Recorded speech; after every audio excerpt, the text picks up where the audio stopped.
Voilà, Bezrat Hashem.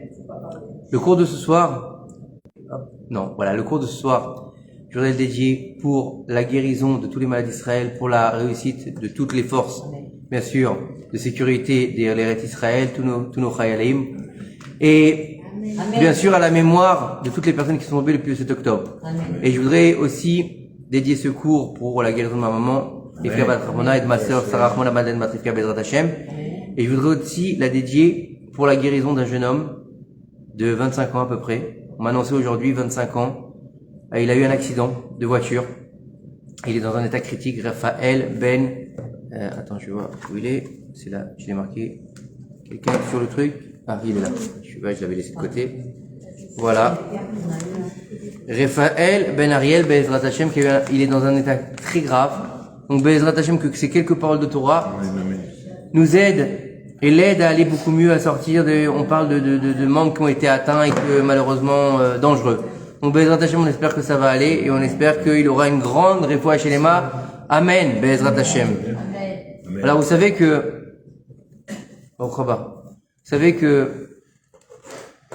la semaine prochaine, mardi prochain, si on n'a pas reçu le Mashiach d'ici là, eh bien, ce sera jeune. Ce sera quoi? La semaine prochaine? Oui. Mardi prochain, si on n'a pas reçu le Mashiach d'ici là, je répète. Donc, mardi prochain, ce sera le jeûne du 17 Tammuz.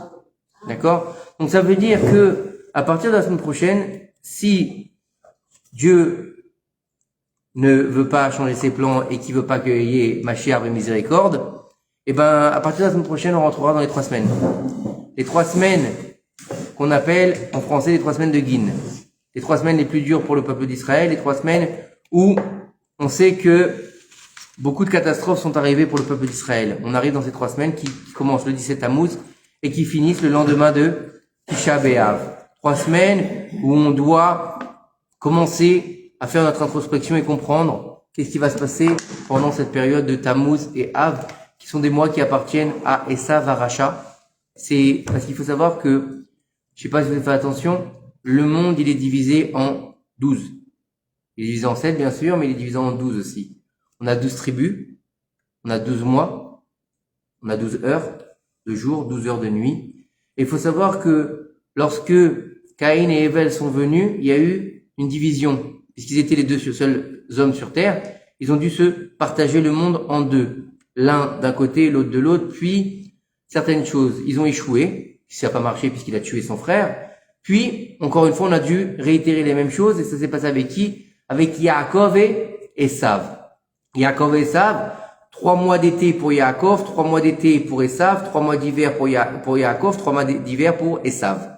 Il faut savoir que, en fait, Tammuz, Av et Elul devaient appartenir à Esav. Et en fait, Yaakov Avinu, il a lutté contre Esav, il a récupéré quelque part une partie du mois de Elul. C'est pour ça que dans le mois d'Elul, on fait les slichot. On demande la miséricorde divine, alors parce que ce mois-là, à la base, il appartient à Esav. Pour pas arriver en Tishri, au niveau du djinn, avec les accusations d'Esav. Imaginez, si on a fait Tammuz, mois qui appartient à Esav, d'accord? C'est les mois en général qui sont juillet et août. Donc c'est les mois des vacances, ok? On va faire juillet et août. En général, c'est la plage, on oublie un peu la synagogue, on va dans des mariages, pas forcément séparés, on se laisse un petit peu aller sur la cache-route quand on est, des fois en France, on dit, bon, je suis à Jean-Lépin, il n'y a pas trop de restaurants cachers, alors je vais manger un poisson, une salade. On a oublié que le poisson, il y a quand même bichoul gol, parce que c'est un goy qui fait la cuisine, donc c'est interdit, donc le poisson n'est pas cachère. Ensuite, les ustensiles, qu'est-ce qu'il a mis dedans, on n'en sait rien. Et puis ensuite, la salade, rien que la salade. Des fois, on dit, je m'en sais rien, je mange une salade. Mais la salade, est-ce qu'elle a été vérifiée? Ça se trouve, t'as mangé des asticots. Et c'est une avéra de la Torah. Et quand t'as été au mariage, et que t'as fait la bise à ta cousine, et que t'as dansé avec ta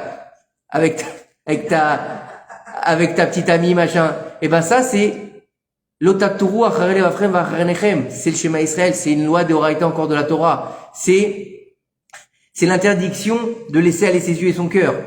Donc c'est aussi grave, voire plus grave que de manger du cochon. Par contre, si on vous dit en été manger du cochon, vous direz chas v'shalom, pas de cochon. Par contre, non, je vais pas être, voilà. Faut comprendre. Ce que je veux dire, c'est que si on était rentré, donc ces 2 mois d'été, puis on rentre dans le mois de, on va dire septembre, d'accord, Naguide. avec le mois d'Elul, qui arrive vers les fêtes de Tishri, donc qu'on appelle les jours redoutables, et qui on arrive avec l'accusation des Saves, on est mort, on est foutu. On arrive devant le roi des rois en lui disant, qu'est-ce que t'as fait pendant 3 mois? N'importe quoi. Alors on a les slichot, que Yaakov, il a aidé pour pour atténuer le djinn. Il faut savoir que cette période est très dure. Il faut savoir que mardi prochain, donc, ce sera le jeûne du 7 Tammuz. Le jeûne du 7 Tammuz, c'est les prémices de la destruction du temple. On a lu il y a quelque temps la paracha Shelach Lecha. Dans la paracha Shelach Lecha, c'est l'histoire des explorateurs qui sont revenus le 8 Av et le 9 et le 8 Av au soir, donc le 9 Av, ils ont commencé à pleurer, le peuple entier a pleuré. Akadosh Baruch Hu, il a dit, vous avez pleuré gratuitement, vous pleurez pendant toutes les périodes pour quelque chose. Et il a été instauré la destruction du premier temple, deuxième temple, et d'autres catastrophes très graves, d'accord, qui sont passées tout au long des époques, ce fameux jour de Tisha B'Av. Mais maintenant, on va revenir à 17 Tammuz. À toute chose, il y a toujours un début. Donc, le début de la destruction, il n'a pas commencé à Tisha B'Av, il a commencé au 17 Tammuz. Au 17 Tammuz, déjà, on a commencé à voir les prémices de la fin. Et qu'est-ce qui s'est passé, en fait, ce fameux 17 Tammuz? Et c'est bizarre, parce que, quand même, on voit que la source, elle vient même pas du Beth Amikdash, elle vient déjà du désert, encore une fois. Encore une fois, les prémices de la destruction, ils naissent dans le désert. Comme on l'a dit ce Shabbat, le Sefer de Bamidbar, c'est le livre de la révolte. C'est le livre où les Bnei Israël, ils étaient contre tout ce qui s'est passé, contre Dieu, contre Moshe, contre les bonnes choses qu'ils ont reçues, la manne, l'eau, le puits de Myriam. Et la guerre a été très forte dans le désert entre les Bnei Israël qui viennent de la sainteté et les forces du mal, les forces occultes qui veulent manger, en fait, la sainteté des enfants d'Israël et des mitzvot des enfants d'Israël. Pourquoi faire? Pour se nourrir et pour pouvoir vivre. Pourquoi? Parce que les forces occultes, il faut savoir de quoi elles se nourrissent. Elles se nourrissent de la sainteté, des mitzvot. D'accord? Donc bien sûr des avérotes aussi, mais leur plus grande satisfaction, c'est de pouvoir manger nos mitzvot. Alors, c'est quoi les mitzvot? C'est les mitzvot de travers qu'on va faire. Ça veut dire qu'on va pas mettre d'intention, qu'on va faire n'importe quoi, qu'on va mettre les tefilines. Alors, on a fait une mitzvah, on a mis les tefilines, on a fait une mitzvah, mais pendant qu'on met les tefilines, on pense au match de foot qu'on va regarder tout à l'heure, en replay. Bah, toutes les tefilines, ils vont aux forces occultes, etc., etc. On va pas rentrer là-dedans ce soir, Bezrat Hashem. Et il faut savoir que beaucoup de personnes, ils disent, le 17 Tammuz, c'est la brèche dans les murailles de Jérusalem. Oh, la vérité, moi, je vais pas jeûner pour une brèche. À quoi ça sert? Tu vois pas, c'est une brèche, c'est pas très grave. Mais c'est la brèche, le début de la fin. Il faut savoir que le 17 Tammuz, il y a eu 5 événements tragiques dans le peuple d'Israël. 5 événements qui ont été des plus graves, des plus violents pour le peuple d'Israël. Et ces 5 événements, on les connaît tous, dans l'absolu, mais on va essayer de comprendre pourquoi ils sont si graves et pourquoi on doit, entre guillemets, les commémorer quelque part le 17 Tammuz. Parce que nous, on va jeûner. Dans l'absolu, on dit, on jeûne. Pourquoi? Parce que c'est le 17 Tammuz. Mais tu te rappelles pas des 5 tragédies qu'il y a eu ce jour-là. Alors, il faut savoir que, déjà, la première chose, c'est que c'est le jour où les tables de la loi, elles ont été cassées par Moshe Rabbeinu. Les premières tables de la loi ont été brisées le jour du 17 Tammuz. Ensuite, on a annulé le Korban Tamid. C'était un Korban qu'on apportait au temple. Vous allez me dire, c'est pas très grave. Ils ont annulé un sacrifice, qu'est-ce que ça peut faire? On va y venir. L'enceinte fortifiée de la ville, elle s'est effondrée à l'époque du second temple. D'accord? On a brûlé un rouleau de Sefer Torah par Julien, l'apostat. Et une effigie, donc une Avodazara, a été mise dans le sanctuaire. Maintenant, on va un peu regarder tous ces événements, tous ces éléments, et comprendre un petit peu qu'est-ce qui est si grave. Déjà, le plus grave, c'est la première des choses, c'est la faute du veau d'or. La faute du veau d'or qui vient à 17 Tammuz. Moshe Rabbeinu, après que Kadosh Baruch Hu, il se révèle sur le Har Sinaï en 2448, depuis la création du monde, c'est le moment le plus intense de la création du monde. Puisque lors de la création du monde, il n'y a que Dieu et sa création. Puisqu'il a créé le monde, d'accord? Et ce fut un matin, et ce fut un soir, il a fait le soleil, il a fait la lune, jusque-là, il n'y a personne. Vous êtes d'accord? Même au niveau des créatures, on est dans quelque chose encore d'inanimé. D'ailleurs, il y a même une marloquette de savoir quand est-ce que le monde il a commencé à bouger. Il y en a qui disent qu'il a commencé à bouger le 4e jour. Pourquoi le 4e jour? Parce que c'est le jour où le soleil et la lune, ils ont été mis en place. Donc les astres ont commencé à tourner pour pouvoir faire un jour et une nuit. Mais d'autres, ils disent c'est après que Adam il a été créé. À partir du moment où il y avait un homme, maintenant que la raison en fait de la création du monde est là, on peut faire commencer à jouer la pièce de théâtre. Vous avez compris? Pas exactement quand est-ce que C'est quoi? des êtres vivants. Des êtres vivants aussi. Avant Avant Adam. Alors, c'est une bonne question. Il faut savoir que l'homme il a été créé en dernier. Donc avant l'homme, Dieu a tout créé. il y avait des animaux. Donc. Ah, bien sûr. On dit que même le moustique, il a été créé avant Adam Arishon. Même le ver de terre, il a été créé avant Adam. Parce qu'on dit que toute la création a été créée pour l'homme. Mais que s'il se comporte pas comme un homme, on dit que même le ver de terre, il a été créé avant lui. Donc même un ver de terre, il vaut mieux que l'homme. Vous avez compris? Tout a été créé. Les animaux, les ruisseaux, le sable, la déminisation de la mer, tout. Le ciel, la terre. C'est marqué. D'accord? La lumière, l'obscurité, tout était là. Puis on a mis l'homme. Et à partir de là, le monde a commencé à se mettre en place. Et maintenant, on va avoir toute une histoire où on va avancer, où Dieu il va choisir un peuple pour en faire son porte-drapeau, le peuple d'Israël. Puis il va passer d'individus, des individus qui sont seuls, qui vont commencer à propager la parole divine. Abraham, Yitzhak et Yaakov. Yaakov, 3e des patriarches, devient le Bechirabot, celui qui a été choisi pour mettre en place le peuple.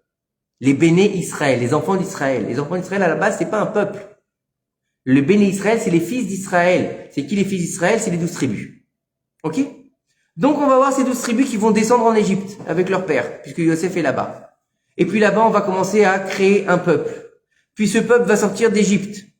Il va sortir d'Égypte, puis, en 2448, de la création du monde, Dieu, il va décider de donner sa Torah, qui était cachée. D'accord? Il va descendre sur terre, il va se révéler à tout un peuple, toute une nation. Ils vont entendre les 10 commandements, tous d'un coup, mais l'oreille humaine n'est pas capable d'entendre. Puis il va les répéter, un à un. 2 commandements qu'ils vont entendre directement de la voix d'Akadosh Baruch Hu, si on peut dire ainsi. Puis le reste, ils peuvent pas supporter. C'est Moshe qui va répéter les choses. Puis Moshe va monter, chercher le fameux contrat qui lie les Bnei Israël avec Akadosh Baruch Hu. Il y a eu la Choupa, d'accord? Le moment où Dieu est descendu, est venu s'unir avec sa Kala qui s'appelle Israël. Puis il faut toujours une ketouba quand on se marie. La ketouba, c'est quoi? C'est l'étape de la loi. Moshe Rabbeinu monte pour chercher l'étape de la loi. Pendant 40 jours, il monte dans le ciel. Il ne boit pas, il ne mange pas, il étudie la Torah. Puis le 17 Tammuz, Akadosh Baruch Hu, d'accord? Il va dire à Moshe quelque chose de fou. Moshe Rabbeinu avait prévenu le peuple. Il leur avait dit, je pars pendant 40 jours et je reviendrai au bout de 40 jours. D'accord? Au bout de 40 jours, qu'est-ce qui s'est passé? Donc le 16 Tammuz, d'accord? Ils attendaient Moshe Rabbeinu. Ils pensaient que le moment où il est monté était considéré comme un jour. Sauf que lui, il leur a dit, je vais rester 40 jours dans le ciel. À ce moment-là, à midi, qu'est-ce qui se passe? Il y a un problème. Il est midi, on est dans le désert, il fait beau normalement. Et là, il fait nuit. Le Satan, il a fait son affaire. Il les a mis dans ce qu'on appelle un film.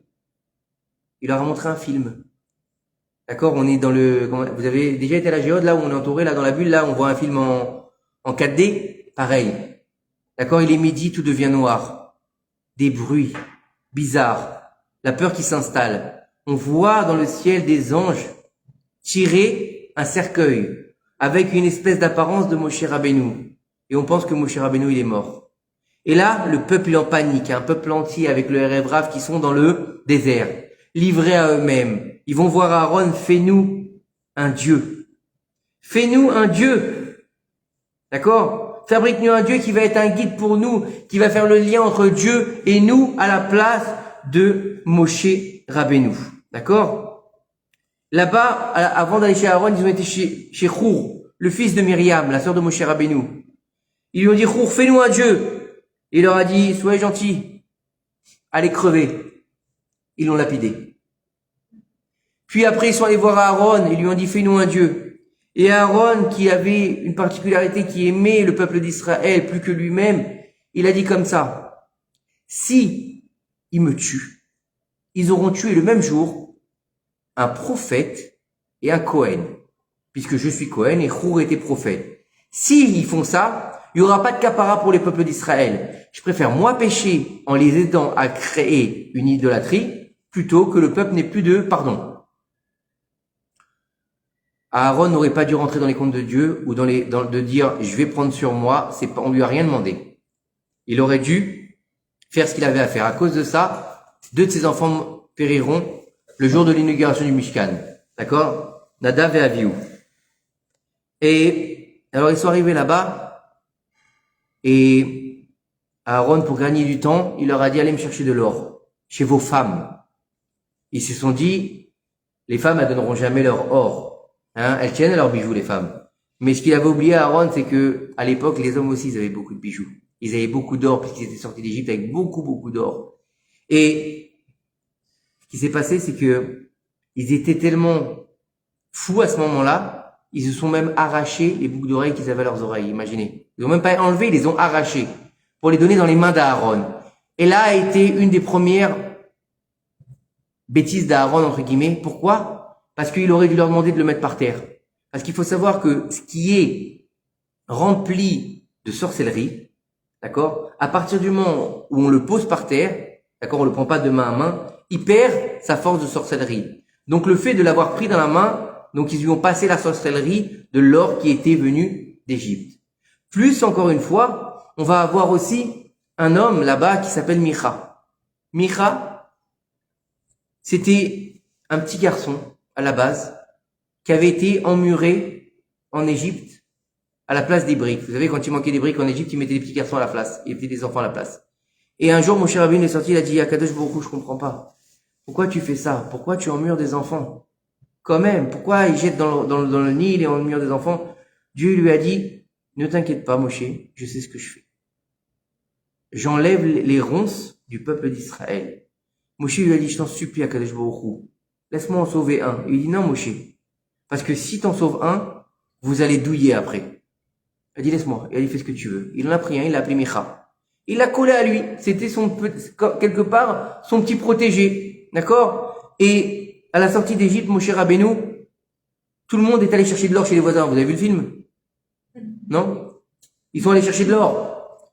Mais Moshe, il était où? Il était en train de chercher de l'or? Non. Moshe, il cherchait les ossements de Yosef. Comment faire pour trouver les ossements de Yosef? Il savait pas. Il a été voir une femme extraordinaire qui avait été bénie par Yaakov Avinu, son grand-père, d'avoir Arichut Yamim, une très longue vie. Elle a vécu très longtemps. Elle s'appelait Serach. C'était la fille de Hacher, le fils de Yaakov, qui avait été bénie par son grand-père parce qu'elle lui avait redonné la vie en lui annonçant que Yosef était vivant. Donc comme elle lui avait redonné la vie, il l'avait bénie en lui disant tu auras une vie éternelle. Il y en a qui disent qu'elle est montée directement au Gan Eden vivante. Ok? À l'époque de Moshe, elle est encore vivante. Imaginez, on est plus de 230 ans plus tard. Hein. Serach, elle lui dit, je me rappelle qu'ils l'ont jeté dans le Nil. Et là-bas, il va Moshe Rabbeinu. Alors bien sûr, Moshe n'était pas un plongeur dans la Seine. Moshe Rabbeinu, il n'a pas que ça à faire. Il a pris une plaque. Et dessus, il a marqué, allez shor, monte taureau. Pourquoi taureau? Parce que, il faut savoir que Yosef Hatzadik, son signe, son symbole, c'est un taureau. Vous allez voir, je sais pas si vous avez vu dans les synagogues, vous avez fait attention, souvent il y a marqué les noms des tribus et il y a un dessin à côté. Vous avez fait remarquer?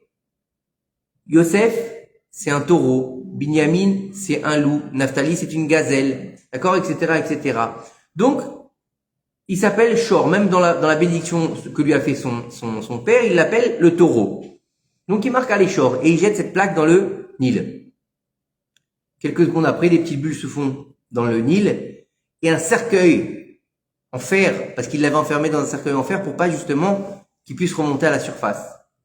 Il remonte à la surface avec la plaque par-dessus le cercueil. Comme ça, il raconte le Midrash. Et bien sûr, Moshe récupère le cercueil de Yosef et Micha, il récupère la plaque. Alors, il y en a qui disent que c'était une plaque en bas, il y en a qui disent que c'était une plaque en or, on s'en fout, je veux dire, à la limite. C'était une plaque où il y avait marqué dessus Aléchor.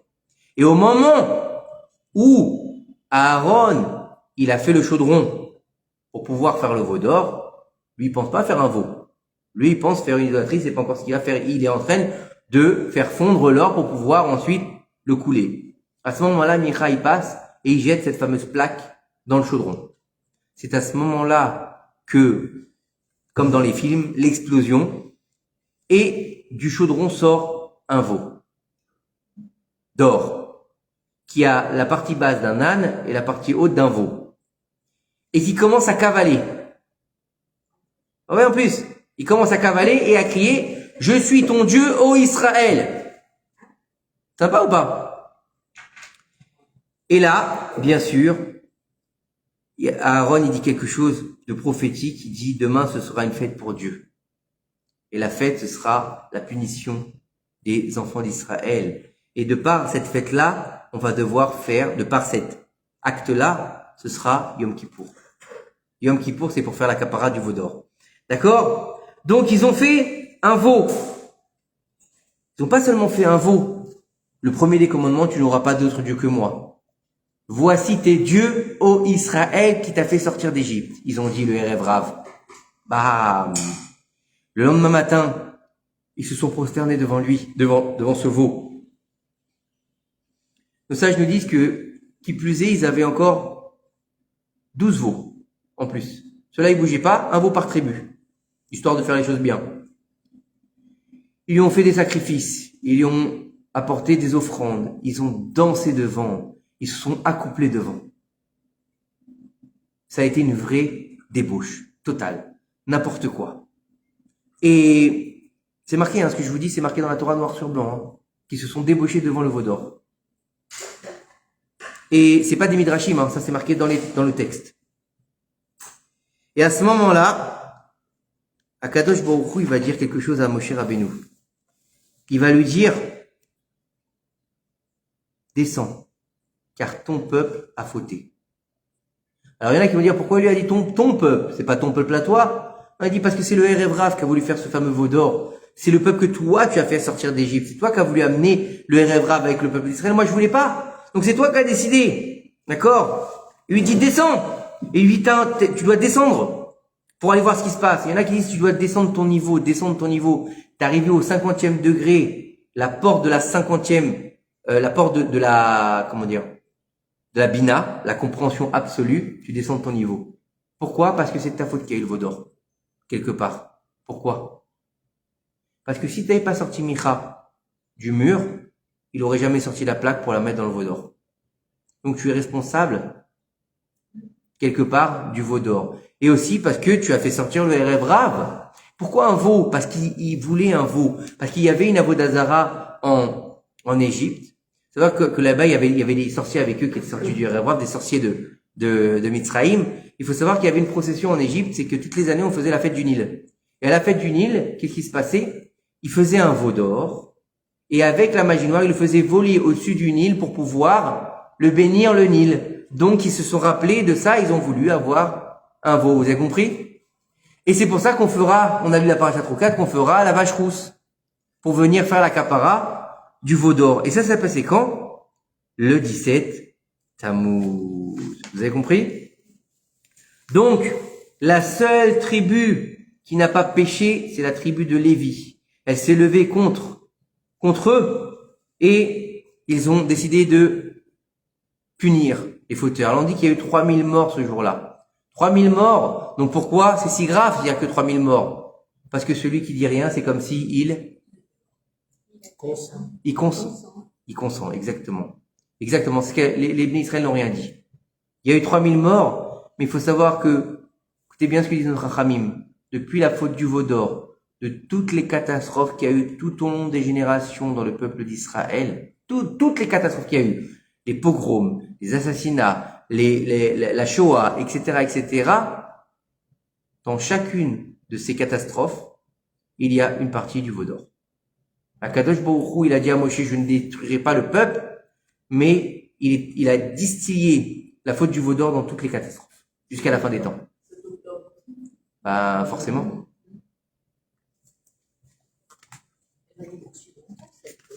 Comment? Jusqu'à la fin des temps. Jusqu'à la fin des temps. Pourquoi? Comment? Je sais pas, je suis pas prophète, ni fils de prophète, mais on espère que, Bezrat Hashem, très bientôt, on va voir la Géoula Shlema Bimera Amen. D'accord? Et bien sûr, lorsque Moshe Rabbeinu il descend, les bras lui en tombent. Et il casse l'étape de la loi sur la montagne. Et Dieu, il lui dira, Ishar Koach. Bravo d'avoir fait ça. Quoi? Bravo d'avoir brisé l'étape de la loi? Oui. Pourquoi? Parce qu'il faut savoir que l'étape de la loi, on l'a dit tout à l'heure, que c'était la ketouba du peuple d'Israël. Donc, tant qu'une femme n'a pas reçu sa ketouba, elle n'est pas considérée comme mariée. Donc, il vaut mieux qu'elle soit prise en adultère avant ou après avoir reçu son contrat de mariage? Avant. Donc, c'est pareil. Il lui a dit à Moshe, tu as bien fait de casser, comme maintenant, mon courroux n'est que contre une fiancée et pas contre une mariée. Vous avez compris? C'est pour ça que Moshe Rabbeinu, il a cassé les tables de la loi qui était la ketouba. Il faut savoir que nos sages nous disent que si les tables de la loi n'avaient pas été brisées, les premières, aucune nation du monde n'aurait pu exercer le joug sur le peuple d'Israël. L'ange de la mort, il n'aurait aucun pouvoir sur nous, puisque après qu'on ait reçu la Torah, les 10 commandements au Har Sinaï, on était passé au niveau de l'avant-faute originelle. Donc, il n'y avait plus de mort pour nous. La mort avait été réparée. Et c'est pour ça que maintenant, il y a un Inyan, que c'est les femmes qui allument les bougies de Shabbat. Pourquoi? Parce que comme c'est la femme qui a éteint la lumière du monde en faisant la faute originelle, donc elle doit allumer les bougies de Shabbat tous les vendredis. Mais maintenant, depuis la faute du veau d'or, étant donné que les femmes n'ont pas fauté, c'est que les hommes qui ont fauté, c'est aux hommes de préparer les bougies de leurs femmes. En capara de la faute du veau d'or. Donc les hommes préparent les bougies et les femmes les allument. D'accord? Et malheureusement, on a encore loupé le coche. Donc voilà, ce 17 Tammuz, déjà la première des grandes catastrophes. La seconde catastrophe, c'était quoi? C'était l'annulation du Korban Atamid. Alors pourquoi c'est si grave, le Korban Atamid? Il faut savoir que après la destruction du premier temple, d'accord, ça a été très dur. Ça a été très dur. Malgré tout, ils ont pu continuer à faire le service sacrificiel. D'accord, quand il y a eu le siège de Jérusalem. Et jusqu'au 17 Tammuz, ils ont pu faire le Korban Atamid. Mais après, ils ont plus pu faire le Korban Atamid. Pourquoi c'est si important? Le Korban Atamid, c'est quoi? Tamid, ça veut dire perpétuel, toujours. Il faut savoir qu'on faisait 2 Korban Atamid par jour. Un le matin et un l'après-midi. Celui du matin était pour annuler toutes les fautes de la veille, et celui du soir pour annuler toutes les fautes de la journée. Donc ça veut dire que on demandait pardon perpétuellement à Kadosh Baruch Hu avec ce Korban Atamid. Mais une fois que ils ont été jusqu'à les Kohanim, jusqu'à soudoyer les Romains pour pouvoir continuer à faire le Korban Atamid, mais à un moment donné où ils n'avaient plus d'argent, donc ils n'ont plus pu soudoyer, donc il n'y avait plus de bêtes et le Korban Atamid a été tout simplement annulé. Il n'y a plus rien à faire. Et donc maintenant que le Korban Atamid, il n'existe plus, donc maintenant qu'on peut plus demander à Kadosh Baruch Hu de nous pardonner perpétuellement, qu'est-ce qui se passe? L'accusateur se lève. Encore une fois, quand on fait un sacrifice, il faut comprendre que tout ce qui se passe dans le judaïsme, c'est pas une religion. On n'est pas là à faire des choses religieusement. Chaque chose, elle a une incidence divine. C'est-à-dire que tout ce qu'on va faire ici sur terre, elle va se répercuter dans les cieux. D'accord? Et quand je parle dans les cieux, c'est pas dans le ciel. C'est dans les différents cieux. Il y a différents cieux, il y a différents niveaux, il y a différentes sphères célestes, il y a différents niveaux aussi de cieux. D'accord? Pour pouvoir faire ce qu'on appelle un rochem. C'est quoi un rochem? C'est-à-dire que on va graver quelque chose, on va écrire quelque chose dans les cieux. Et ce qui va faire que, ce qui va se passer ici, c'est nous qui le gravons dans les cieux. Mais maintenant qu'on n'a plus de quoi faire pour demander pardon, qu'est-ce qui se passe? Les accusateurs, ils ont libre cours pour pouvoir nous accuser. Vous savez, les Bnei Israël, ils font de l'idolâtrie. Premier temple. Ils font de l'idolâtrie. Ils font de la débauche. Ils font du meurtre. Premier temple, il a été détruit à cause de 3 fautes capitales. où nos sages te disent, il faut te laisser tuer plutôt que de les faire. D'accord? C'est-à-dire, si on vient te dire, regarde, je voudrais que tu tues un tel, on parle pas d'un ennemi, hein. On parle pas d'une guerre, on parle pas comme ça, hein. On parle, si quelqu'un, nous maintenant, d'accord? Il y a quelqu'un, il vient voir un autre. Il va voir un juif, et il lui dit, regarde, t'as deux solutions.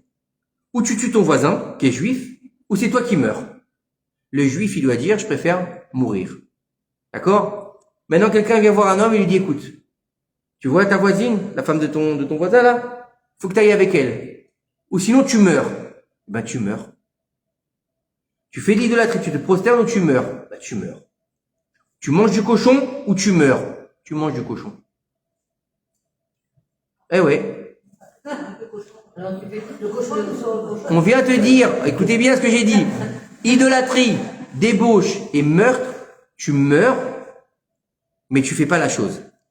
Le cochon, les autres, hein, les fruits de mer. Il y en a qui vont aller dire, ah, dis-moi de manger les fruits de mer, etc. Toutes les choses, même qui sont d'ordre de la Torah, mais qui sont pas ces trois fautes graves, d'accord? Eh ben, celle-là, on n'a pas dit, hein, tu vas voir ton voisin, tu dis, vas-y, dis-moi. Non, pas ça. On parle vraiment de quelqu'un qui est menacé, d'accord? Qui est menacé, d'accord? Qui va venir voir quelqu'un, il va lui dire, Bah, si avec ça à manger. non, voilà, on parle pas de ça, on parle, voilà. C'est une question de vie ou de mort. Là, on parle de vie ou de mort. Quelqu'un, il vient voir un type et lui dit, fais de l'idolâtrie. Il doit se laisser tuer plutôt que de faire l'idolâtrie. La débauche, pareil. Le meurtre, pareil. Par contre, si on vient lui dire, mange du cochon ou meurs, il peut manger du cochon. Pour pas mourir. Vous avez compris? Oui, c'est bon, j'ai jamais goûté. C'est bizarre, hein. Pourquoi c'est bizarre? Je sais pas, le cochon. Quelqu'un qui l'interdit, ou alors est-ce que c'est une question de vie? Non, c'est une question de vie ou de mort. On dit bien, c'est dans, écoutez bien, non, c'est dans un cas où on vient te menacer. Ah, quand même. C'est qu'on vient te menacer. C'est pas simplement quelqu'un qui vient rigoler en disant, bon, je vais te tuer. Non, c'est, on vient menacer quelqu'un. On vient avec une arme. On lui dit, si tu manges pas, si tu violes pas cette femme, je te tue. Eh ben, il doit dire le type, tue-moi. Prosterne-toi devant cette idole où je te tue. Faut dire, tue-moi. D'accord? Mange des fruits de mer où je te tue. Tu manges des fruits de mer. Vous avez compris? C'est que ces trois fautes. C'est-à-dire qu'on va manger du cochon. C'est pas un problème. Ce que je veux dire, c'est que ces trois fautes, c'est que ces trois fautes où il faut se laisser tuer plutôt que de les enfreindre. Vous avez compris? Tout le reste, toutes les autres, comme c'est une Torah de Chaim, c'est une Torah de vie, tu peux te laisser, d'accord? On te dit par exemple, fais pas Shabbat où je te tue, tu fais pas Shabbat. Vous avez compris? La conversion? Non, ça c'est encore autre chose, Ils l'ont fait à l'époque des Maran, ils étaient, t'as un truc sur la tête. Ils étaient convertis, non, sur la kippa. D'accord?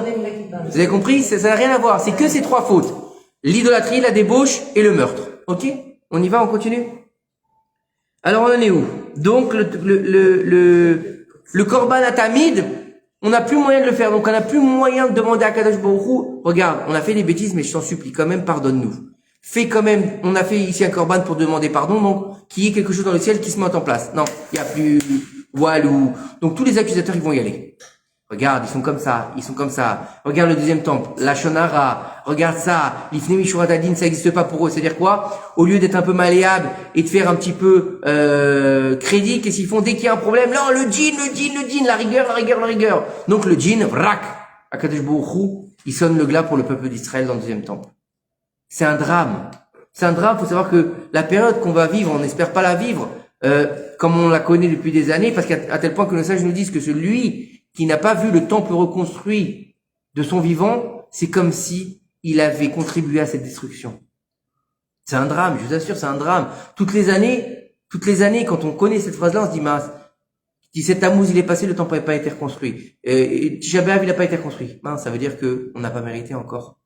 Ça veut dire que si on n'a pas mérité, c'est-à-dire qu'on est acteur on a une part de responsabilité quelque part, vous comprenez? Donc, ça, c'était pour la deuxième chose. La troisième chose, c'est quoi? L'effondrement des murailles. Faut savoir que l'effondrement du muraille, c'est le commencement de la fin. À partir du moment où la première muraille, elle s'est ébréchée et que ça a commencé a tombé, c'était la fin, c'était Tisha B'Av, c'était la destruction. Ça veut dire que tant qu'Akadosh Baruch Hu, il protégeait la ville, c'était imprenable. Tant que Dieu, il mettait son regard sur Jérusalem, il pouvait y aller autant qu'il voulait. Autant d'armes de guerre qu'il voulait. Aucun mur ne bougeait. À partir du moment où Akadosh Baruch Hu, il a enlevé la protection sur les murailles, rac. La première muraille a été fondue et ça a libéré l'accès aux soldats romains. Ils l'ont encerclé, ils l'ont pillé et ils l'ont incendié le 9 Av. Donc ça veut dire que ce fameux brèche dans les murailles, c'est le début de la fin. Ça veut dire que c'est là que Akadosh Baruch Hu retire toute sa protection. Et dès le moment où Dieu n'est plus avec nous, c'est pas que Dieu il nous fait du mal. C'est pas ça. Faut jamais croire que souvent qu'est-ce qu'on dit? Dieu, pourquoi tu m'as fait ça? Non, je t'ai pas fait ça. C'est comme toi, tu m'as retourné le dos. Donc moi, je me suis mis de côté. Donc comme je suis plus avec toi, t'es livré à toi-même. Et donc maintenant que t'es livré à toi-même, eh ben il y a les méchants qui viennent te voir et qui te mettent des tréhas. Voilà comment ça se passe. Le mur? Ben, qu'est-ce que tu crois?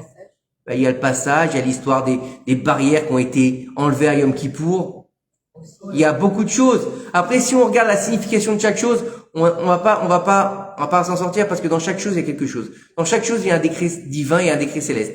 Pourquoi le 7 octobre? J'en ai aucune idée. Non, ce serait, encore une fois, c'est pas de mon ressort de vous dire pourquoi c'est pas ça Simchat Torah, pourquoi. C'est très grave. Après, bien sûr, mais regardez, dans tout ce qu'on vit, il y a des similitudes dans toutes les choses. Dans toutes les choses qu'on a vécues, dans tous les pogroms qu'on a vécus, il y a eu des similitudes. Pourquoi? On a une part de responsabilité. Encore une fois, on a une part de responsabilité. Dans toute chose, encore une fois, moi j'ai appris une chose, c'est que dans chaque exil, il y a eu plusieurs exils, d'accord? Dans chaque exil, notre ennemi nous souffle le mot de la délivrance. Et on est dans le dernier exil, l'exil d'Ishmaël, qui est dans l'exil de Édom. On est dans le 5e exil. Il y a 4 exils, d'accord? Donc le premier, ça a été la Babylonie, Nebuchadnezzar, d'accord? Babel. Ensuite, ça a été la Perse. La Perse, c'est, rappelez-vous, c'est l'histoire de Purim, d'accord? Ensuite, on a eu la Grèce. La Grèce, on a eu toute cette histoire avec les... Mais non, la Grèce. La Grèce avec les Romains, vous êtes forts, hein, ce soir. Mais non, la Grèce avec Hanouka. Avec les Grecs. Avec les Grecs, d'accord? Puis après tout ça, on a eu les Romains. Et les Romains, on est dans l'exil de Édom, ça s'appelle l'exil de Édom, donc les Saves. On y est. Alors il y a plusieurs niveaux par rapport à tous les exils qui ont été déjà vus dans le rêve de l'échelle de Yaakov Avinu. Il y a plusieurs explications sur tous les exils. On rentre pas là-dedans. Tous les exils ils prennent leur source dans Mitzrayim, dans l'Égypte. Et on est dans le dernier exil qui s'appelle l'exil d'Édom. Mais dans cet exil d'Édom, je vous invite à aller lire le fameux rêve de Daniel avec l'explication sur cette grande machine et qui a une espèce de dinosaure un peu bizarre avec des bras en fer, en cuivre, etc. Un truc de fou qui a une espèce de gueule et dessus il y a des cornes. Et la dernière corne, d'accord, elle a une bouche et elle crie, mais elle n'a pas de yeux. Elle crie. Elle crie tout le temps. Une toute petite corne qui crie tout le temps. Et ça, c'est le dernier exil. Dans l'exil de Édom, on aura l'exil d'Ishmaël.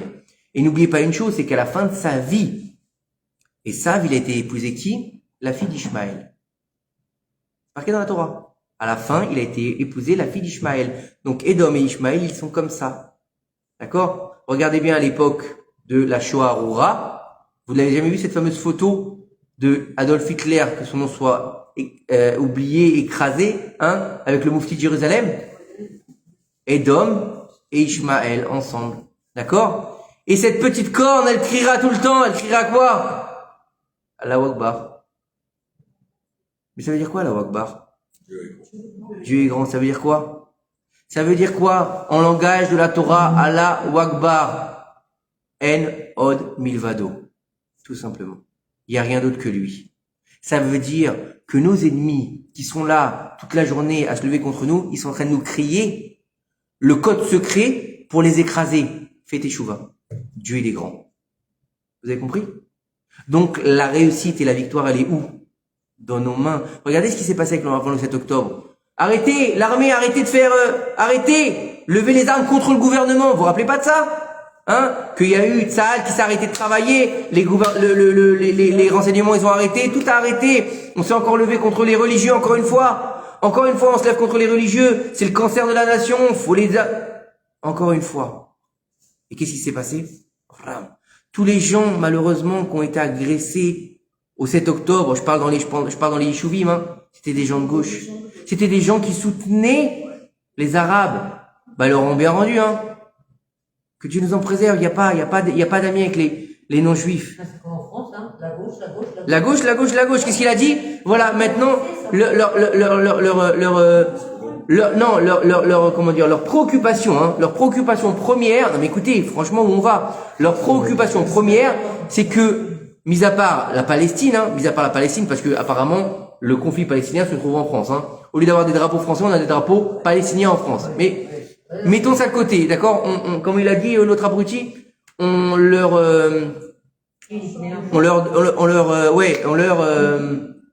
victoire, comment on appelle ça là? On leur dédiera notre victoire, d'accord? Mais regardez à quoi ils s'occupent. Au lieu de s'occuper des problèmes qu'il y a en France pour l'économie, pour non, mais regarde. La préoccupation première de la gauche, c'est de réintégrer l'abaya à l'école. Mais qu'est-ce qu'on en a à faire? C'est si grave que ça? Mais c'est n'importe quoi. Tout est construit. Donc, on continue. Les Juifs puissent rentrer en Israël, c'est tout. On continue. C'est comme ça. On continue. Donc, tout ce qui s'est passé depuis le 7 octobre, tout ce qui s'est passé depuis le 7 octobre, c'est très triste. Tout ce qui s'est passé de toute façon, de toutes les pogroms, de toutes les époques. La Shoah, c'est pas triste, c'est triste la Shoah. L'Égypte. Nous, on parle de l'Égypte, on la lit toutes les années. Et vous croyez que c'était pas triste? C'était pas triste? C'était l'enfer à ciel ouvert. Des bébés emmurés, des bébés jetés dans le Nil, des femmes tuées, des hommes jetés dans la boue. Vous croyez que c'était pas triste? Massacrés par leurs bourreaux. C'était pas triste? Bien sûr que c'était triste. Mais c'est tellement loin qu'on se dit, bon, bah, l'Égypte, c'est Sylvie 2000 pour nous. On dit qu'on a évolué, mais en fait, on n'a pas évolué. L'homme n'a pas évolué. C'est une telle violence. Mais oui, l'homme n'a pas évolué depuis la nuit des temps. Ben, regarde mais regarde, mais va pas chercher loin. Va pas chercher loin. Bereshit. Écoutez-moi, Bereshit. L'homme, il est créé, il faute, il a 2 enfants, d'accord? L'un tue l'autre. Premier meurtre de l'histoire déjà dans la paracha de Bereshit. Tout ça parce qu'il voulait quoi? Il voulait sa femme. L'argent, le pouvoir et les femmes. Ça a jamais changé. C'est toujours la même. Allez, on continue. Quatrième catastrophe qui s'est passée en ce jour de 17 Tammuz. D'accord? C'est marqué dans la Mishnah Ta'anit. D'accord? Il nous rapporte qu'il y a eu, alors, il y a une controverse sur ce que ça s'est passé exactement. D'accord? Alors, il y en a qui disent que ça s'est passé au point de passage menant à Lod. D'accord? Et il y en a qui disent que c'est à Tarloussa. Ok? À la limite, on s'en fout nous où ça s'est passé exactement. Mais ça s'est passé. Qu'est-ce qui s'est passé alors? Qu'est-ce qui s'est passé? Flavius Joseph, il va nous dire. Il y avait un déplacement, d'accord, qui devait passer par Beth-Horon. D'accord? Julien l'Apostate, c'est un conseiller de César. Il fut détroussé par une bande de truands. D'accord? Des truands, ça existe. Et il a réussi à prendre la fuite. D'accord? Le régent de l'époque voulait faire régner l'ordre dans la région. Il a fait une enquête. Et qu'est-ce qui s'est passé? Ils ont dit, ça doit être des gens qui se cachent dans les faubourgs du voisinage, d'accord? D'accord? S'ils ont rien dit, ça veut dire qu'ils sont complices encore une fois. S'ils ont rien dit, ça veut dire qu'ils doivent cacher les brigands chez eux. D'accord? Il a demandé l'arrestation des habitants de toutes les bourgades autour. D'accord? Et au moment où l'armée romaine elle est venue, il y a un soldat qui s'est emparé d'un Sefer Torah et il l'a déchiré avant de le mettre dans les flammes. Une hystérie totale, elle est apparue à ce moment-là, d'accord? Comme si la terre, elle tremblait sous les pieds des Romains. Alors, qu'est-ce qu'il a fait? Le régent, qu'est-ce qu'il a fait? Il a amené en justice le fameux soldat qui avait fait ça, d'accord? Il a fait exécuter pour calmer la révolte. Mais il faut savoir que le fait de détruire un Sefer Torah, c'est pas simplement qu'on a détruit un parchemin. C'est-à-dire qu'on a détruit les noms de Dieu. Vous savez que il y a une halakha au niveau du Sefer Torah, c'est qu'il est interdit d'effacer, il y a marqué tu n'effaceras pas le nom de Dieu. Il est interdit d'effacer le nom de Dieu. Vous êtes avec moi ou c'est pas grave s'il y a de l'eau, laissez tomber, c'est pas grave. D'accord? Interdiction d'effacer le nom de Dieu. Donc, imaginez quand on brûle un Sefer Torah, combien de noms de Dieu sont effacés? C'est une catastrophe. La 5e catastrophe. Ça s'est passé, à l'époque du roi Ménaché. Alors, il y avait un homme qui était un très grand sadique. Très, très grand sadique. Il s'appelait Hiskiyahu Amelech, le roi Hiskiyahu. Vous êtes avec moi? Cet homme-là, un jour, le prophète, il est venu et il lui a dit, tu vas mourir. Il lui a dit pourquoi? Et il lui a dit parce que il y a une mitzvah dans la Torah qui dit qu'il faut qu'on ait des gosses. C'est une mitzvah, puis pour vous, c'est la première des mitzvot. Et toi, Baba, tu t'es pas marié. Alors il lui a dit au prophète, il lui a dit, mais écoute, moi j'ai vu par inspiration prophétique, que si j'avais des gosses, ce seraient des très grands mécréants dans le peuple d'Israël. Alors le prophète, il lui a dit, qu'est-ce que ça peut te faire? Il dit, c'est ton problème, c'est les plans divins, c'est toi qui dois décider. Dieu t'a juste demandé de te marier, procréer, c'est pas ton problème. Alors il lui a dit, tu sais quoi? J'ai fait teshuva. Toi, t'es un prophète, t'as une fille, elle est tzadika, moi je suis un tzadik. Peut-être que si je me marie avec ta fille, il va peut-être nous sortir autre chose que des mécréants. Alors le prophète, il a accepté, il lui a donné sa fille, et malheureusement, il lui est sorti des mécréants, dont un des deux qui va s'appeler le roi Ménaché. Le roi Ménaché, contrairement à son père, il a adopté une conduite dépravée. Il a décidé de mettre de l'idolâtrie dans tout le royaume d'Israël. Il a décidé de faire un culte à Baal. Il a décidé d'effacer le nom d'Hachem dans les livres de Torah. C'était une catastrophe. Et bien sûr, encourager le peuple à la Avodah Zara. D'accord? Et tout ce qu'il voulait, lui, c'était énerver Akadosh Baruch Hu. Son but, c'était il y en a comme ça. Quand on parlait avant le cours, on parlait, je comprends pas comment il y a des gens qui sont là juste pour faire du mal. Contredire. Et ben, c'est ce qu'il faisait, lui. Le 17 Tammuz, d'accord? Il a fait faire une idole, et il l'a déposée dans le sanctuaire. Mais attendez. C'est pas ça. Face au Kodesh Kodashim, d'accord? En face du Saint des Saints. Il a fait poser une idole. Mais le truc qu'il y a, c'est qu'il l'a mis, il a placé de sorte que quand il allait se prosterner devant elle, il allait donner le dos au Kodesh à Kodashim. Ça veut dire que quand il allait se prosterner, qu'est-ce qu'il allait donner au Kodesh à Kodashim? Son postérieur. Vous avez compris? Le comble de la provocation. C'est-à-dire, non seulement je fais d'idolâtrie dans le temple, mais en plus de ça, c'est moi-même qui la confectionne, mais en plus de ça, je vais pousser le vice jusqu'à montrer que, il y a une expression comme ça, par là exactement. C'est une honte, d'accord?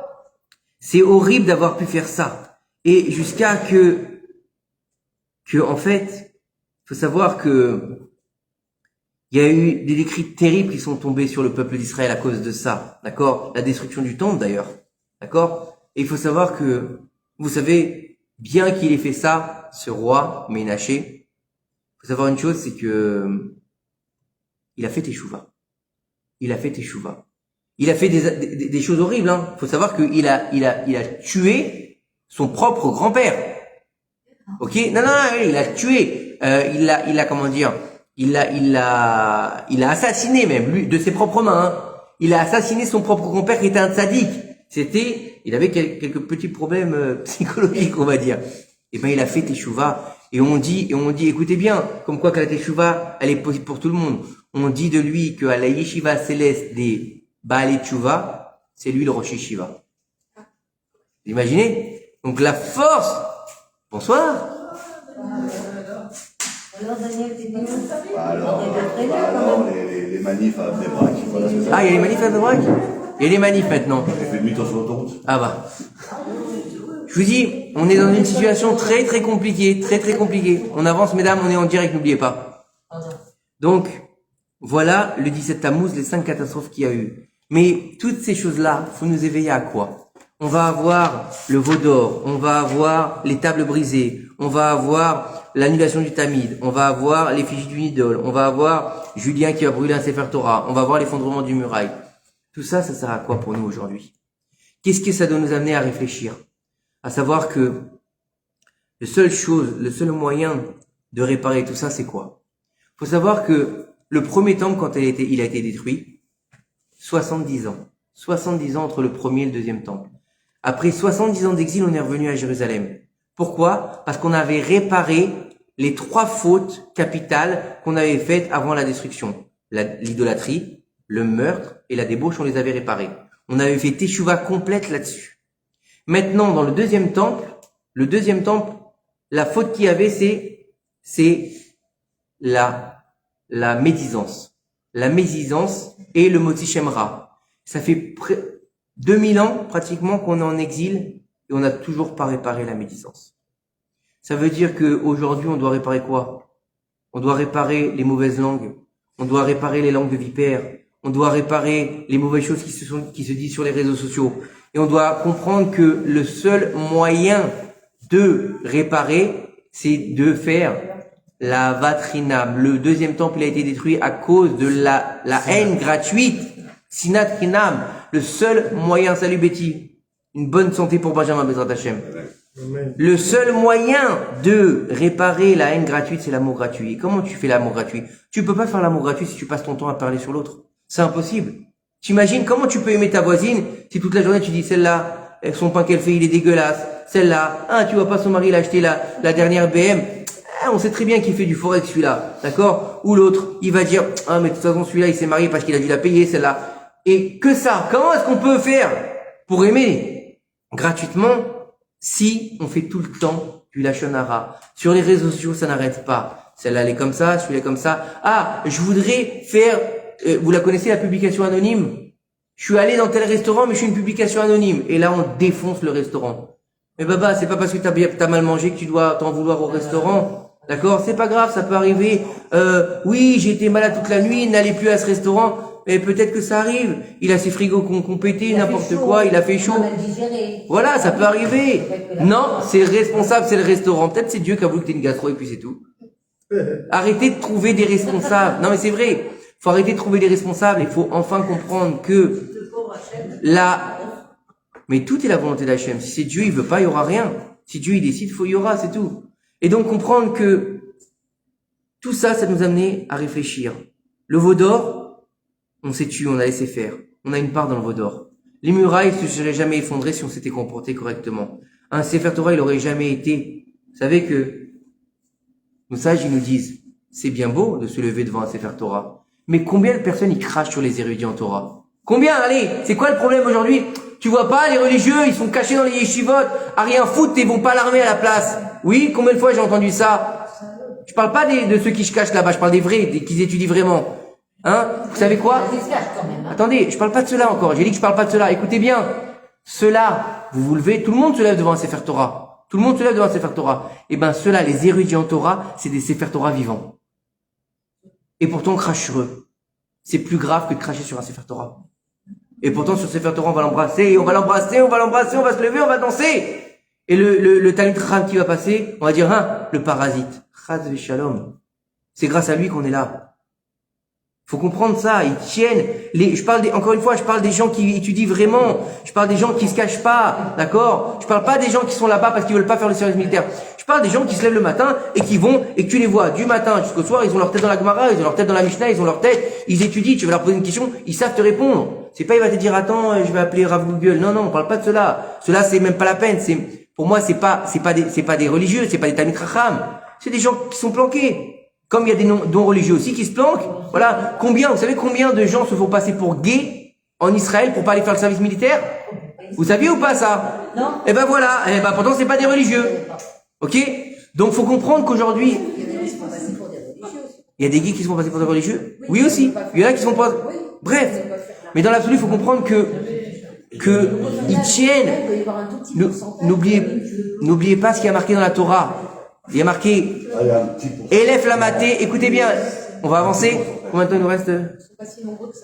Écoutez, Elef lamaté, ça veut dire quoi? 1000 d'un côté, 1000 de l'autre. Pourquoi est-ce qu'on ne dit pas 2000? Quand ils ont envoyé les soldats à la guerre, écoutez-moi, quand ils ont envoyé les soldats à la guerre, c'est marqué dans la Torah, hein, je vous prends un verset de la Torah. Quand ils ont envoyé les soldats à la guerre, il y a marqué Elef lamaté, 1000 d'un côté, 1000 de l'autre. Ils ont envoyé 2000. C'est plus simple. Pourquoi tu t'embêtes à dire 1000 d'un côté, 1000 de l'autre? Vous croyez que la Torah, là, que ça a à faire? La Torah, c'est simple, c'est une prophétie. La Torah, il n'y a pas une lettre en plus, il n'y a pas un mot en plus, il n'y a pas une expression en plus. Tout est bien défini par Dieu lui-même. Et Dieu, c'est pas le genre c'est pas Émile Zola, quoi. D'accord? C'est pas Émile Zola, je veux dire, il fait pas pour nous dire que le soleil il fait beau, il va pas nous faire 27 phrases. Ok? S'il dit un mot, c'est qu'il est nécessaire. Donc quand il dit 1000 d'un côté et 1000 de l'autre, au lieu de dire 2000, c'est qu'il y a quelque chose. Et ben 1000 qui sont sur le champ de bataille et 1000 qui prient pour eux. 1000 qui étudient et 1000 qui vont à la guerre.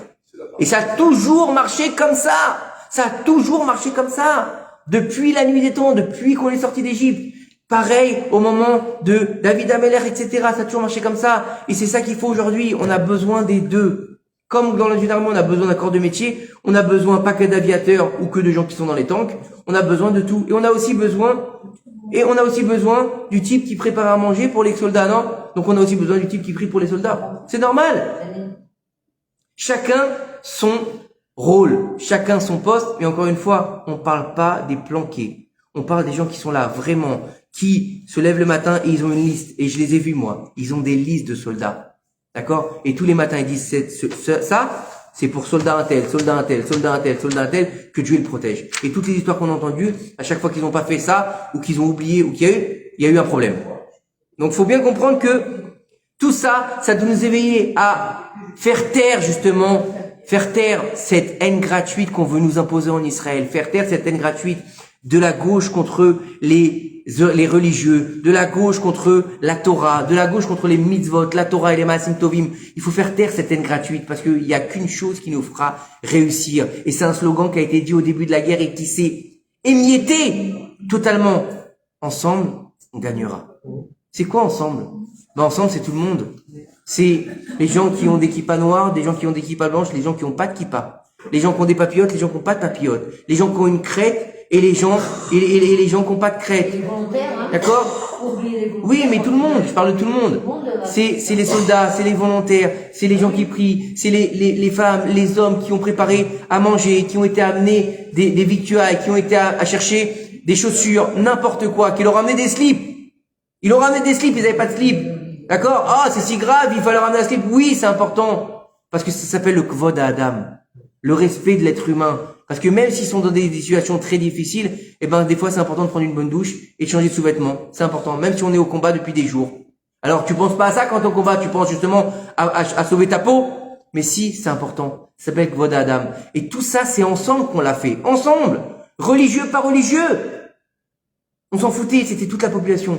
Et aujourd'hui, ce qu'on veut nous faire croire, c'est qu'on est tous différents. Non, on est tous pareils. Et moi, j'adore cet exemple qui toujours me rappelle qu'on est tous pareils. D'accord? Ce fameux film où ce vieil homme et ce soldat-là qui se rencontrent, il lui dit, je suis pas comme toi, mon vieil homme. Moi, je mange ta rêve, j'ai mes copains qui sont tombés au combat. Je suis pas comme toi. J'ai un tatouage, toi t'as pas de tatouage. Et le vieux, il dit, si, j'ai un tatouage. Et il lui montre un tatouage de la Shoah. Et il lui dit, c'est mon professeur qui m'avait expliqué qu'on était tous pareils. Et il lui a dit, comment il s'appelait ton professeur? Il lui dit, il s'appelait Adolf Hitler. Qu'est-ce qu'il a fait, Adolf Hitler? Il a jeté que les religieux dans le four? Il a jeté que les... Non! Il a pas fait. Pourquoi? Le 7 octobre, ils se sont levés contre les religieux? Non. Ils se sont levés contre n'importe qui. Parce que ça s'appelle juif.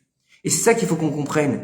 De ces paroles-là, c'est que réparer la haine gratuite, réparer le moti shemra et le lachon hara, c'est ce qu'on doit faire aujourd'hui. C'est la seule chose qu'on doit faire pour pouvoir espérer voir venir le Mashiach et reconstruire le temple. Be'ezrat Hashem b'mera b'amenu. Amen. On a encore un peu de temps pour faire du midrash?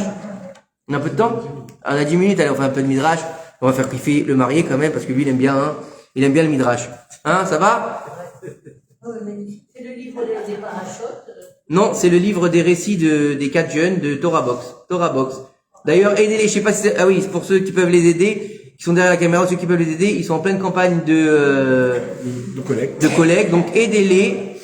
Et Bezrat Hashem, Refoua Shelema pour Kochava, Bad Belkia, Chaya, qui soit opéré jeudi, Bezrat Hashem. Chaim, on est tout cœur avec vous, Bezrat Hashem. D'accord? Et oui, une bonne, mais lui, on l'a fait, t'inquiète pas, on l'a fait déjà. Et une bonne santé aussi pour Marilyn, qui a eu des petits trucs, Bezrat Hashem, tous les malades d'Israël, Bezrat Hashem, et ce fameux jeune homme, Raphaël, qu'il ait une grande santé, Esther Batrana, Bezrat Hashem, tous les malades d'Israël, je vous dis, on est dans une période très difficile. Alors si en plus de ça, on n'arrête pas de se cracher dessus, les uns entre les autres, déjà qu'on nous déteste assez dehors, hein. En Espagne, vous avez pas vu en Espagne? En Espagne, ils ont fait une campagne contre Gaza, d'accord? Écoutez bien cette campagne. En Espagne, il y a une campagne qui est... Ah, ben laissez-moi finir. Non, t'as dit contre. Laissez-moi finir. Non, mais je dis contre, mais j'ai pas eu le temps de finir.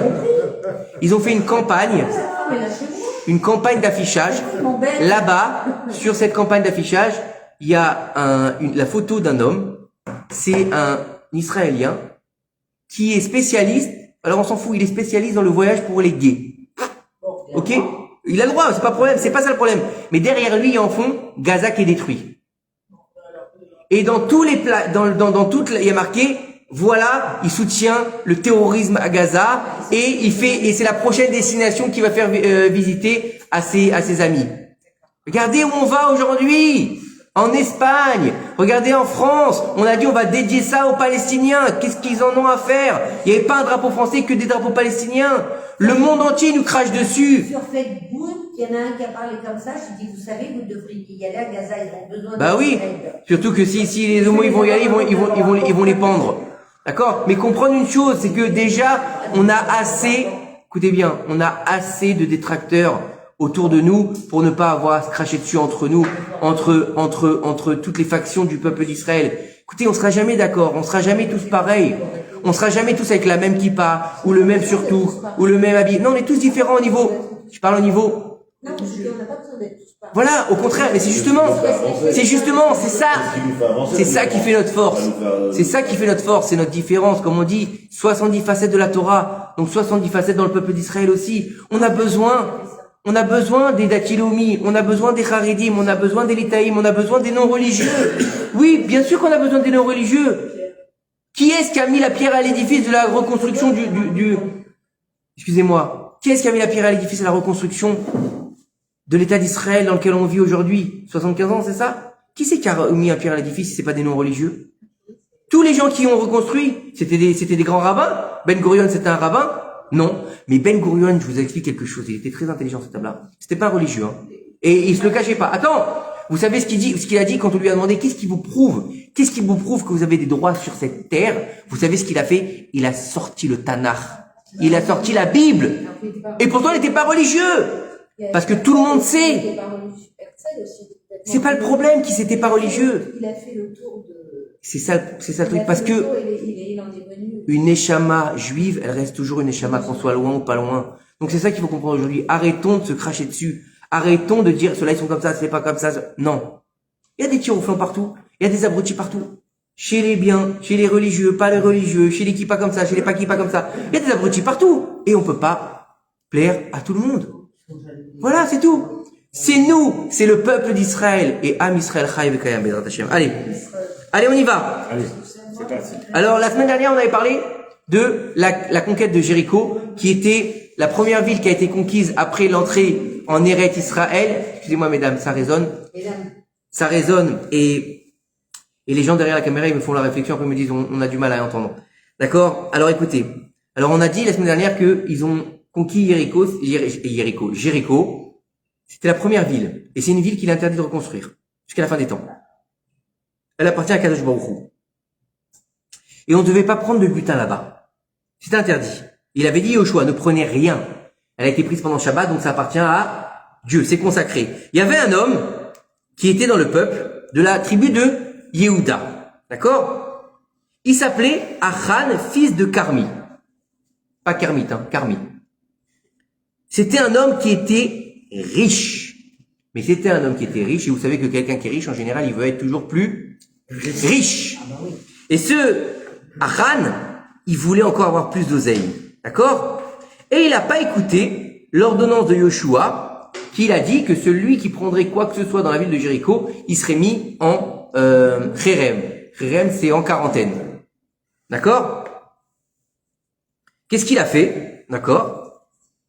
Il a été là-bas, il a vu que il y avait une statue en or. D'accord?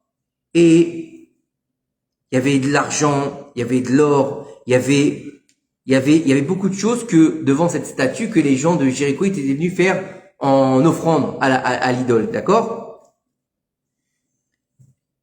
Qu'est-ce qu'il a fait? Achan, il n'a pas réussi à se contenir.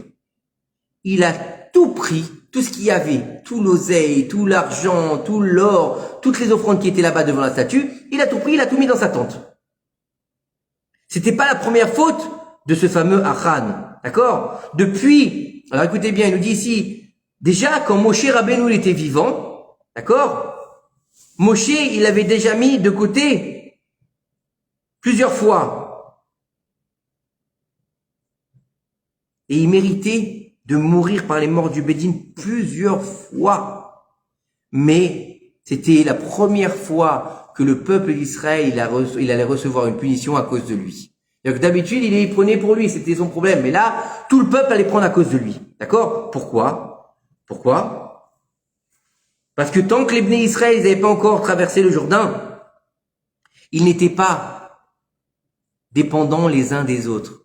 Arevim ze lazé. C'est-à-dire que tout le monde est dans le même bateau.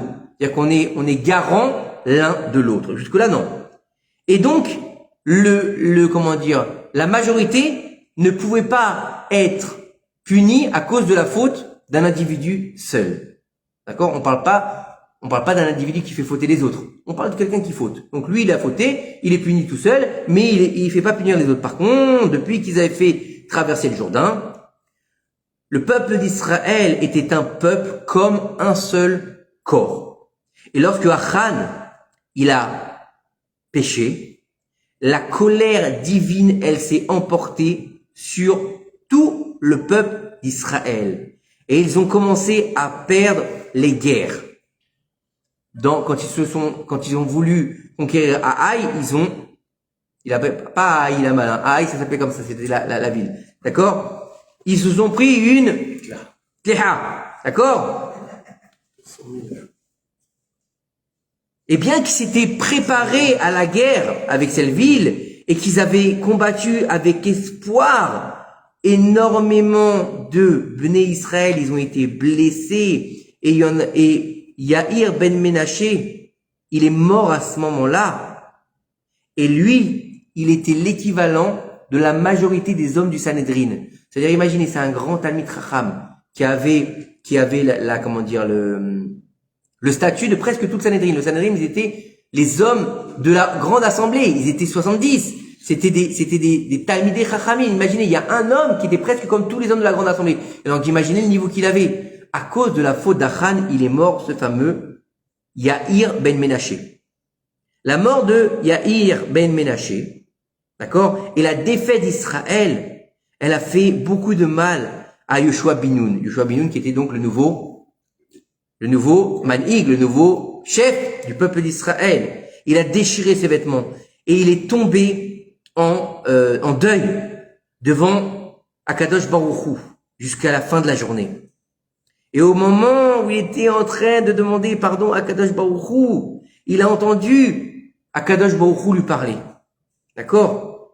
Il lui a dit, Yoshua, pourquoi tu es tombé sur ta face? Pourquoi tu es tombé sur ta face? Les enfants d'Israël, ils ont péché, et c'est pour ça que vous n'avez pas pu battre vos ennemis. Un d'entre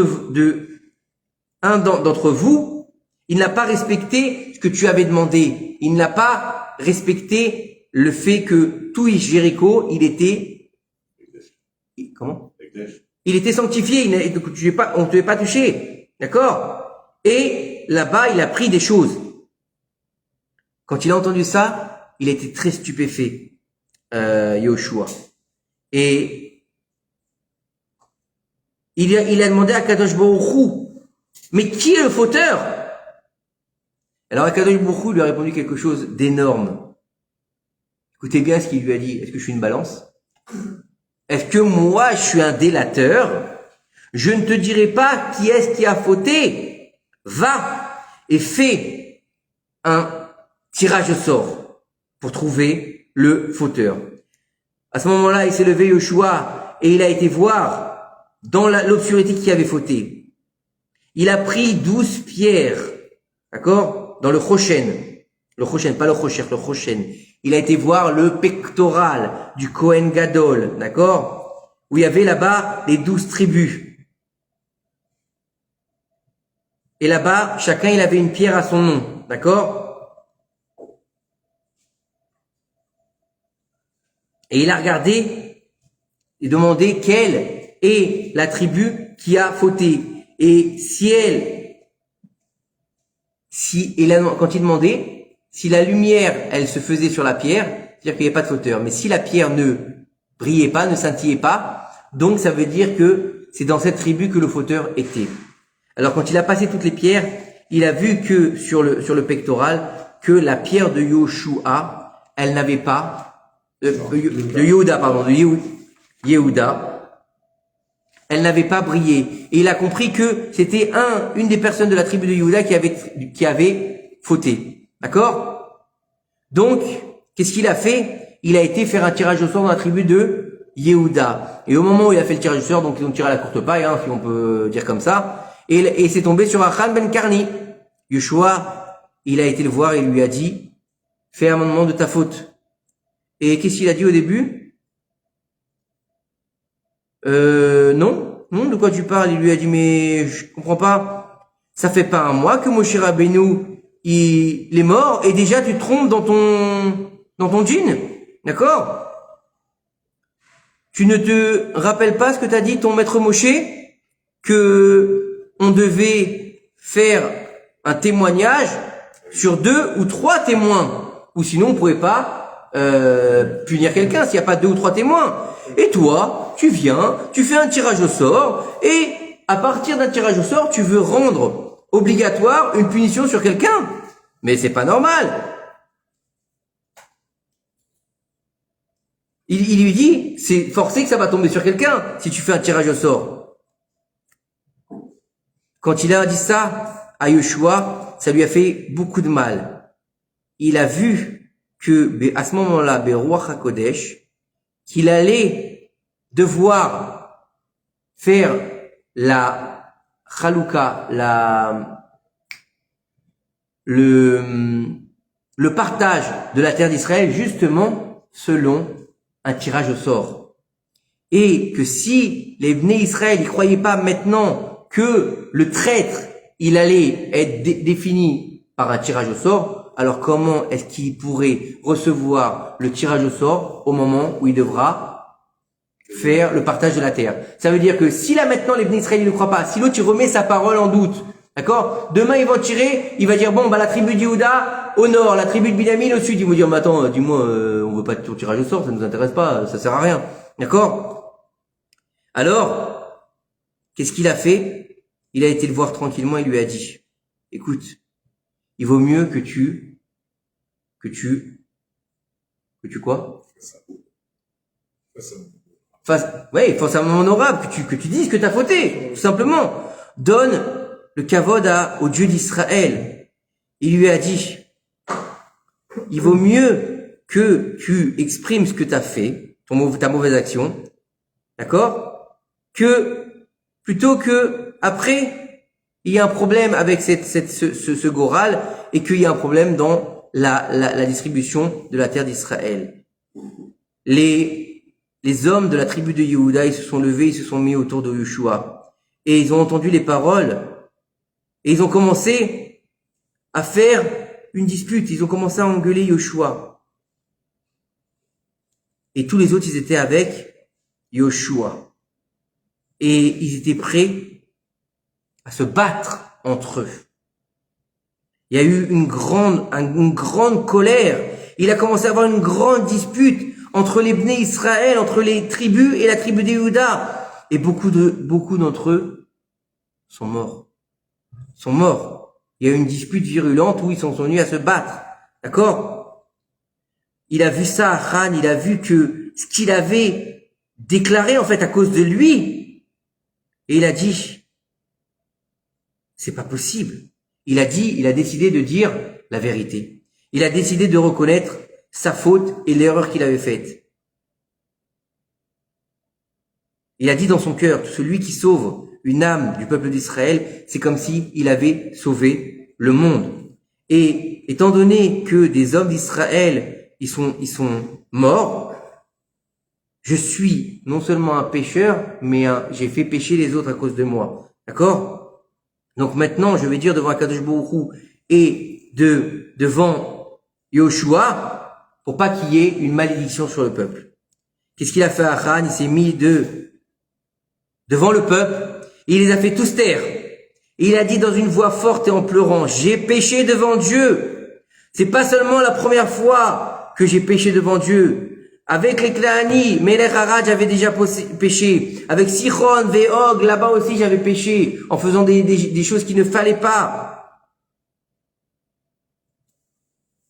Et avec les Midianites, avec la faute de Moshe, j'ai aussi péché. Et maintenant, je sais quelle est la grandeur de ma faute et ma honte. Et j'ai honte de montrer ma face. Lorsque Yoshua, après ça, Yoshua lui a demandé, mais qu'est-ce que tu as appris? Achan, il lui a dit, il est écrit dans la Torah, tu mangeras les parties de ton ennemi. Et donc, la part de ton ennemi. Et donc, j'ai tout pris. J'ai pris 200 shekels d'argent. J'ai pris une langue d'or qui vaut 50 pesants d'or. Et j'ai tout mis dans ma tente. Et bien qu'il n'y ait pas plus riche que moi dans toute ma tribu, tout le peuple, il a entendu ce que avait dit Achan,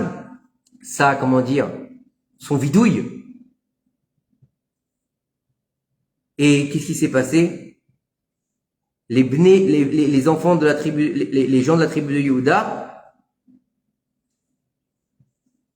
ils n'ont pas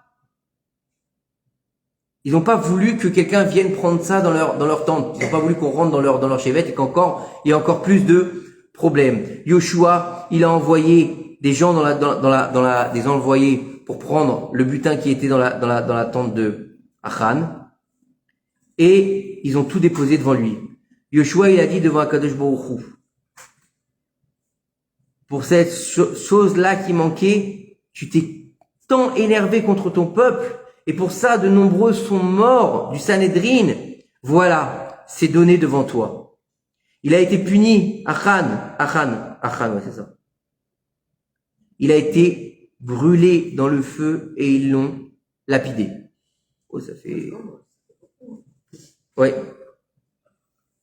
Oui, parce que d'une part, il a à Chilou Shabbat, parce que c'était Shabbat, n'oubliez pas. Chilou Shabbat, ils l'ont lapidé, et étant donné qu'il a pris des choses qu'il fallait pas, il a été brûlé. Ils ont fait ses fils et ses filles, ils sont morts avec lui, parce qu'ils savaient la faute de leur père et ils ne l'ont pas raconté.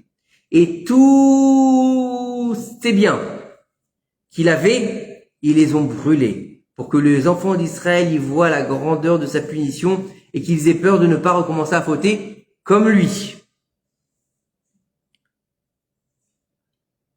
Achan, par contre, étant donné qu'il a fait un moment de sa faute, il a mérité d'avoir quand même une part dans le Olam Haba. Pourquoi? Parce qu'il a reconnu sa faute. Et il a fait un grand kavod devant Akadosh Baruch Hu quand il a dit, voilà, j'ai fait la bêtise, c'est pour ça que Akadosh Baruch Hu, il s'est mis en colère. Et c'est ce qu'a dit Yoshua à propos de Achan, il a dit, il a calmé Hachem en ce jour-là. Et qu'est-ce qu'il a? Et donc maintenant, en ce jour-là, qui était un jour qui était pas bon, un jour qui était dur, où il y a eu une klala, une malédiction sur le peuple d'Israël, la malédiction, tu ne l'auras pas dans le monde futur. Donc comprendre que voilà comment ça s'est passé l'entrée en Israël, que lorsque nos sages ils nous disent quelque chose, souvent on se dit je suis plus intelligent et je vais pas écouter, mais encore une fois, Kol Israël arevim zelazé. Et ça rejoint exactement le propos qu'on a dit tout à l'heure, d'arrêter de dire du lachon hara, d'arrêter de faire du moshimra. Pourquoi? Parce que Kol Israël arevim zelazé. Il se peut que un de nous dise du lachon hara lo alenu ici en Israël et que malheureusement des Juifs se fassent agresser à Paris, à New York. Il se peut que un à New York il dise il fasse un moti shemra et que malheureusement il y a un attentat en Israël, lo alenu, velo à la fechad. Vous comprenez? Donc Kol Israël arevim zelazé. Il est de notre devoir de se lever, de faire taire notre bouche avant d'essayer de faire taire les autres. Faire taire notre bouche du lachon hara, du moti shemra et de prier pour qu'Akadosh Baruch Hu, enfin, il est de la miséricorde pour nous, il efface nos ennemis de la surface de la terre. Il faut savoir une chose, et tout le monde le dit en ce moment, même le Rav David Daniel Cohen, il l'a dit ce matin, j'ai écouté dans un cours ce matin, il a dit, et de la France, elle commencera la Géoula. Voilà. Baruch Adonai l'olam, amen, amen.